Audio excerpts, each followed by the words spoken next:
Bismillahirrahmanirrahim. Əziz müsəlmanlar, bir məsələ haqqında danışacağım. Demək, bilirsiniz, uzun müddətdir mən müsəlmanların birliyinə çağırış edirəm, təbliğat aparıram. Bu haqda hətta ayrıca YouTube-da dərslərimiz var. Bu haqda 3 dildə kitabımız var. Əlhəmdülillah. Bir şeyi xüsusilə vurğulamaq istəyirəm. Demək, şərh bölümlərinə baxıram, məzhəbindən, təriqətindən, firqəsindən asılı olmayaraq nə qədər müsəlmanlar təşəkkür edir ki, belə də davam edin. Və öz-özümə fikirləşirəm ki, həqiqətən də müsəlman müsəlmanı yad etsə, ona dua etsə, Allahdan ona razılıq diləsə, nə qədər müsəlmanlar üçün xeyirli olar. Və duaların da başında salam durur, bilirsiniz. Müsəlman müsəlmana Əssəlamu aleykum və rəhmətullahi və barakatuh deyəndə ona Allahdan sülh, əmin-əmanlıq, rəhmət və bərəkət diləyir. Və biz də bunu hər yerdə təbliğ edirik. Təbliğ edirik ki, müsəlmanın müsəlman üzərində olan haqqı var. Salam verməli, salamını almalı. Bu da Allahın əmridir.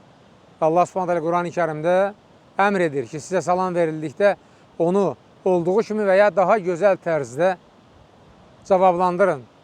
Peyğəmbər sallallahu aleyhi və səlləm də hədisdə buyurur, salamı yayın, bir-birinizə arxa çevirməyin. Mənə çox maraqlı gəlir. Allahın evinə gəlir insanlar. Hamısı namaz qılmağa gəlir. Hamısı müsəlmandır. Allahın evində bir-birinə arxa çevirirlər. Salam vermirlər. Soruşursan, niyə? Deyir ki, məsələn üçün, filan kəs şiyədir, filan kəs maturididir, filan kəs nə bilim nədir. Axı bu adam namaz qılmağa gəlib, özdə Allahın evinə.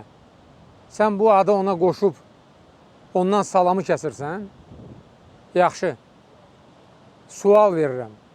Gəlirsən bir dükana, bazara, şirkətə, otelə və ya başqa bir yerə, orada işləyən adam və yaxud müdür, rəis, əhli şiyədir.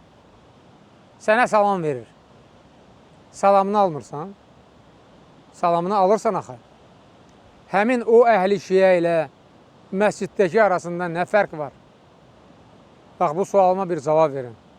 Hər bir halda əmin-əmanlı yerdə yaşayırıq, Azərbaycan kimi əmin-əmanlı yerdə. Mən nəsiyyət edirəm ki, burada fəsad törətməyin.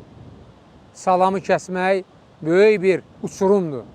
Axırda böyük bir qalmaqala gətirib çıxaracaq. Hətta Allah qorusun, silahlı qarşı durmaya da gətirib çıxara bilər. Bunun indidən qarşısını almaq lazımdır ki, gələcək fəsadlara yol açılmasın. Hamı üçün Allaha dua edib deyirəm. Allahümme əllif beynə qulubinə və aslih zətə beyninə. Allahım bizim qəlblərimizi birləşdir, aramızda olan münasibəti düzəlt. Subhanak Allahumma və bihamdik, əşhədu ən la iləhə illə ənd, əstəğfiruka və ətubu ileyk.